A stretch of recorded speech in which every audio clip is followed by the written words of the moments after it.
नमस्ते।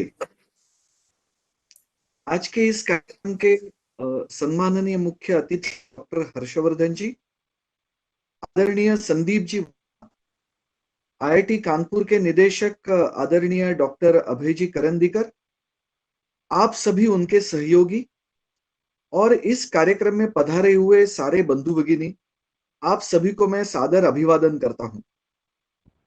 India international science festival का 6वां संस्करण कल प्रारंभ होने जा रहा है और उसके पूर्व दिन ही हम ये बहुत ही एक अच्छा कार्यक्रम कर रहे हैं विज्ञान के साथ लोगों को जोड़ने के लिए। जैसे गणेश जी ने उल्लेख किया कि ये पूरा फेस्टिवल ये विज्ञान के साथ लोगों को बहुत सरल पद्धति से जोड़ने का एक माध्यम बन गया है। हम सब जानते हैं सामान्यतः लोगों के अंदर एक ऐसी बात मन में आई है कि विज्ञान एक ही ना गंभीर इस प्रकार का विषय है। लेकिन आपके जैसे विज्ञान के क्षेत्र में कार्यरत लोग जानते हैं कि विज्ञान करते करते कितना आनंद आता है और यही आनंद लोगों तक पहुंचाना ये इस उत्सव का उद्देश्य है। अपना देश पूरे विश्व में उत्सवों के लिए प्रसिद्ध ऐसा देश है। अपने देश के कोने कोने में प्रतिदिन रंग बिरंगे उत्सव चलते रहते हैं।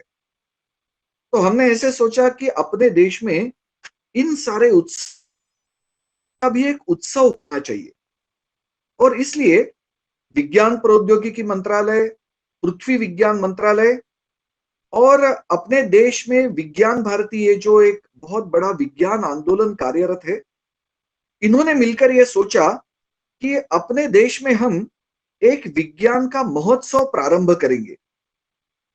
कल्पना यह थी और 2015 में पहला विज्ञान महोत्सव प्रारंभ किया गया और प्रति वर्ष ऐसी यात्रा आगे बढ़ती गई और 2019 में प्रति वर्ष ऐसे 5 कार्यक्रम कर पाए। इस वर्ष 6वां इंडिया इंटरनेशनल साइंस फेस्टिवल करने का विचार स्वाभाविक था। गए साल उत्साह यह था कि डॉक्टर हर्षवर्धन जी ने यह घोषित किया कि 5वें कार्यक्रम में हम एक छत के नीचे 28 कार्यक्रम कर चुके हैं, लेकिन अगले कार्यक्रम में इनकी संख्या बढ़ाकर हम 40 कार्यक्रम करेंगे। तो स्वाभाविक ही उसी उत्साह से सारे लोग लगे थे।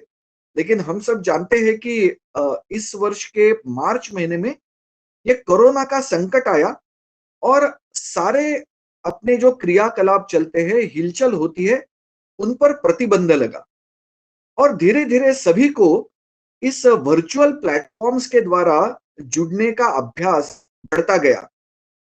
हमने ऐसे सोचा प्रारंभ में कि सामान्यतः सब लोग एक साथ मिलकर उत्सव मनाते हैं, वैसा ही प्रतिवर्ष जैसा उत्सव इस साल भी मनाएंगे। लेकिन इन प्रतिबंधों के कारण ऐसे लगा कि यह कितना संभव होगा, लेकिन लगा कि स्थितियां सामान्य होगी। लेकिन अक्टूबर जैसे आया तब पता चला कि स्थितियां सामान्य नहीं होगी। इसलिए सोचा गया कि वर्चुअल स्पेस निर्माण करते हुए इस कार्यक्रम को करेंगे, लेकिन इसको रोकेंगे नहीं, इस साल इसको टालेंगे भी नहीं।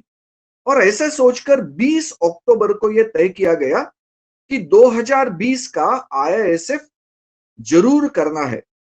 उसके बाद सारी तैयारियां शुरू हुई। हम सब जानते हैं कि अपने देश में वैज्ञानिक, अपने ही देश के नहीं तो पूरे विश्व के वैज्ञानिक इस महामारी का संकट का सामना करने में जुटे हैं। कुछ औषधियां निर्माण करने की सारी एक प्रकार से प्रयासों की बात चल रही है। तो स्वाभाविक उसमें अपने प्रधानमंत्री जी ने आत्मनिर्भरता की बात की, लेकिन उसके साथ साथ हम सब भारतवासियों का जो चरित्र है, हम विश्व को एक बाजार नहीं समझते, ग्लोबल मार्केट नहीं समझते। तो सदियों से विश्व को एक परिवार मानने की अपनी कल्पना रही है। तो इस समय हमने ये सोचा सभी ने मिलकर कि इस समय विज्ञान आत्मनिर्भरता के लिए जितना आवश्यक है, उसी प्रकार से विश्व कल्याण के लिए भी आवश्यक है। तो ये बातें सोचकर हमने विचार किया कि इस वर्ष आत्मनिर्भरता और विश्व कल्याण दोनों की प्राप्ति के लिए विज्ञान कैसे उपयोगी होता है, इसको लोगों के सामने प्रस्तुत करेंगे। तो इसलिए ये सेंट्रल थीम बन गई, साइंस और आत्मनिर्भर भारत एंड ग्लोबल वेलफेयर। जैसे मैंने कहा कि 28 के कार्यक्रम 40 होने चाहिए, ये कल्पना ऐसी है कि समाज के विभिन्न क्षेत्रों में लोग काम करते रहते हैं, उन सभी का विज्ञान के साथ बहुत निकट का रिश्ता होता है। ऐसे सभी लोगों को ये जो रिश्ता है विज्ञान के साथ, उसको ठीक समझाने की बड़ी आवश्यकता रहती है, क्योंकि जीवन के हर क्षेत्र में विज्ञान का जब स्पर्श होता है, तब वहां प्रगति की ओर वो क्षेत्र बढ़ने लगता है। इसलिए हमने अलग अलग विषयों को इस उत्सव के मंच पर लाने का विचार किया है, और इस साल कई नए कार्यक्रम हम लेकर आए हैं। उदाहरण के लिए साइंस एंड परफॉर्मिंग आर्ट्स। अपना देश सदियों से कलाओं के लिए भी प्रसिद्ध है। अपने देश में कलाओं का विकास विज्ञान के आधार पर हुआ।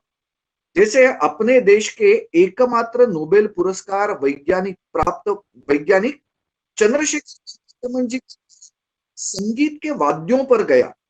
उन्होंने दो तंतु वाद्य और दो ताल वाद्य, इनके ऊपर वैज्ञानिक दृष्टि से शोध कार्य किया, और तबला और मृदुंग और सितार और वीणा, इनके पीछे फिजिक्स क्या है, गणित क्या है, इसको उजागर किया।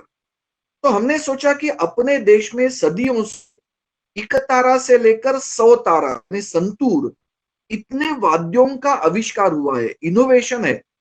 तो इस प्रकार का जो इनोवेशन है वो विज्ञान के आधार पर ही हो पाया, तो उसको उजागर करना चाहिए। इसलिए विज्ञान और अपने देश की कलाओं का एक साथ रिश्ता, इसको हमने इस मंच पर प्रस्तुत करने का विचार किया है। ऐसे कई प्रकार के कार्यक्रम हम इस साल लेकर आने वाले हैं, और मुझे विश्वास है कि ये इस वर्ष का कार्यक्रम आभासीय मंच पर होने वाला है, लेकिन 40 कार्यक्रमों के साथ लोगों के लिए एक बड़ा आकर्षण का विषय बनने वाला है। हम सब जानते हैं कि इस आधुनिक प्रौद्योगिकी के कारण अपना समय बचता है, और उसी की कल्पना करते हुए भले 20 अक्टूबर को इस कार्यक्रम के बारे में सोचा, लेकिन सभी ने इस चुनौती को स्वीकार किया। इस साल सीएसआईआर के पास इस कार्यक्रम को करने का दायित्व आया है, और उन्होंने इस बात को स्वीकार करते हुए सब प्रकार की तैयारी शुरू की। 2020 में करना है तो 2 ही महीने बचे थे, तो सबके ध्यान में आया कि अधिकाधिक समय मिले। तब एक अच्छा कालावधि ध्यान में आया। 22 दिसंबर अपने देश के गणितज्ञ रामानुजन जी का जन्मदिन है, और 25 दिसंबर ये पूर्व प्रधानमंत्री अटल बिहारी वाजपेयी का जन्मदिन है।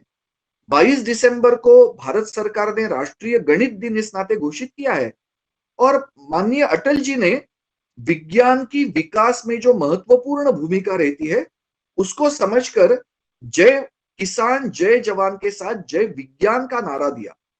तो हमने सोचा एक बहुत सुंदर संयोग, 4 दिन का कार्यक्रम होता है। 22 से 25 दिसंबर बराबर 4 दिन हमें प्राप्त होते मिलते हैं। तो हमने सोचा कि इन दिनों में ये कार्यक्रम करेंगे, और उसके अनुसार हम कल से इस विज्ञान महोत्सव का प्रारंभ करेंगे। हमें सबको खुशी होगी कि माननीय प्रधानमंत्री जी ने कल इसका उद्घाटन करने का जो हमारा प्रार्थना पत्र है, उसको स्वीकार करते हुए इसका उद्घाटन करने का मन बनाया है। और उसी प्रकार से अपने देश के उपराष्ट्रपति माननीय वेंकैया नायडू जी इस कार्यक्रम के समापन समारोह में 25 तारीख को सम्मिलित होंगे।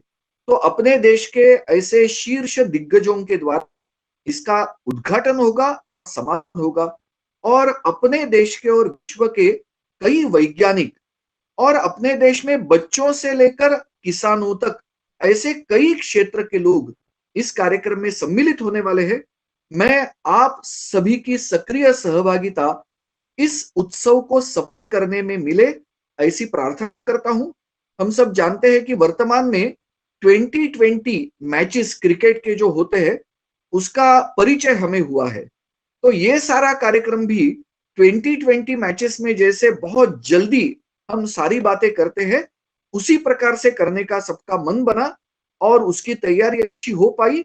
अब केवल 24 घंटे बचे हैं, और आपका जैसा अपने देश का एक बहुत बड़ा प्रतिष्ठित संस्थान और भी इसमें सम्मिलित होकर इस उत्सव को केवल सफल नहीं बनाएगा, तो सार्थक भी बनाएगा, ऐसा मुझे विश्वास है। फिर एक बार आप सभी को मुझे यहाँ पर कुछ विचार प्रस्तुत करने के लिए अवसर दिया, इसलिए धन्यवाद आपका प्रकट करते हुए मैं यहीं रुकता हूँ। नमस्कार।